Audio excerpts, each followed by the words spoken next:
Auman salah satu singa menghentikan sunyi atas ketegangan yang terjadi.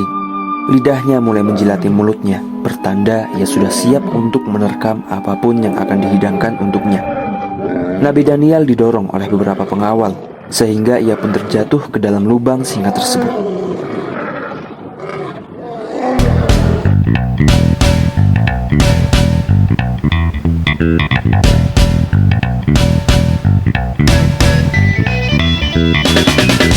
Konten pembodohan sekarang semakin banyak. Kalau kamu gak bisa berkecimpung untuk menguranginya, salah satu cara yang kamu punya ya dengan mendukung konten yang sedikit mendidik. Dan insya Allah konten kami gak membodohi umat.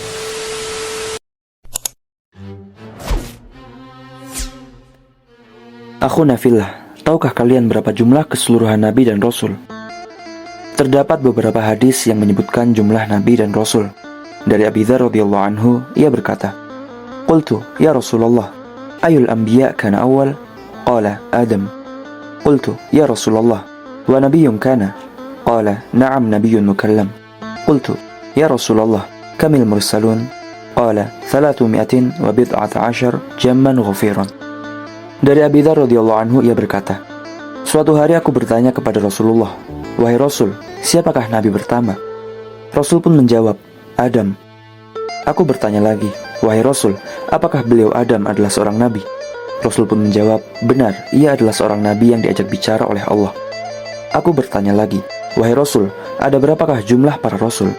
Rasulullah pun menjawab, 300 sekian belas, mereka sangat banyak. Hadis riwayat Ahmad. Dan dalam riwayat lain, dijelaskan bahwa jumlah keseluruhan nabi adalah 120.000 dan 313 diantaranya adalah seorang Rasul. Namun setidaknya, hanya ada 25 nama nabi dan Rasul yang tertulis di dalam Al-Quran. Dan tahukah kalian bahwa ada salah satu nabi yang memiliki kisah unik dan jarang didengar?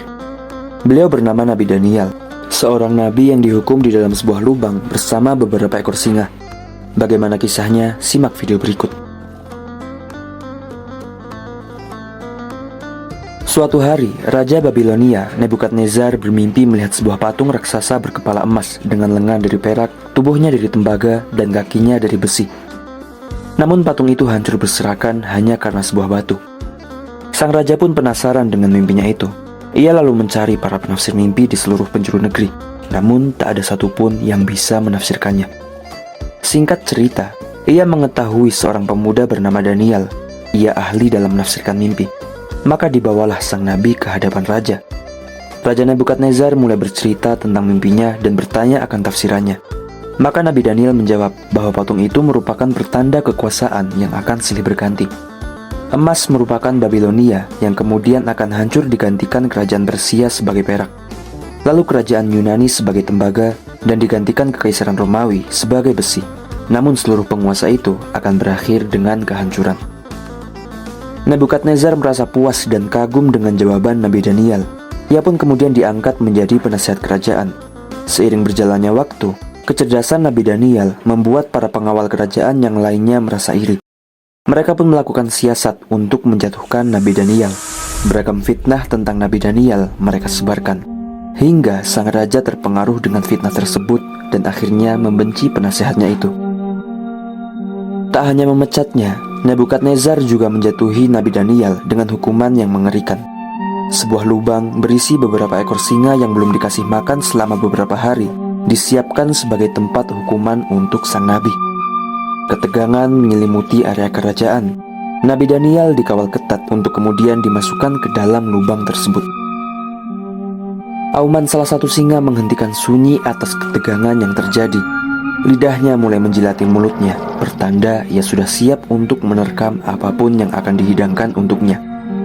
Nabi Daniel didorong oleh beberapa pengawal, sehingga ia pun terjatuh ke dalam lubang singa tersebut. Beliau pasrah menunggu keputusan Tuhan selanjutnya. 2 ekor singa itu kian mendekat. Namun bukannya menerkam dan memangsanya, singa itu justru menjilati sang nabi, layaknya seekor anjing yang patuh terhadap tuannya.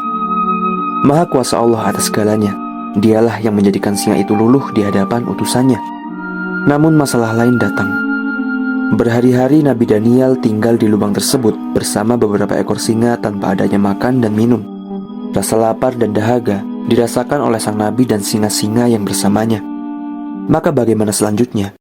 Apakah Nabi Daniel akan membunuh salah satu singa untuk dimakan dagingnya mentah-mentah? Atau justru singa itulah yang akan membunuh dan menghabisi sang nabi? Simak video kami setelahnya.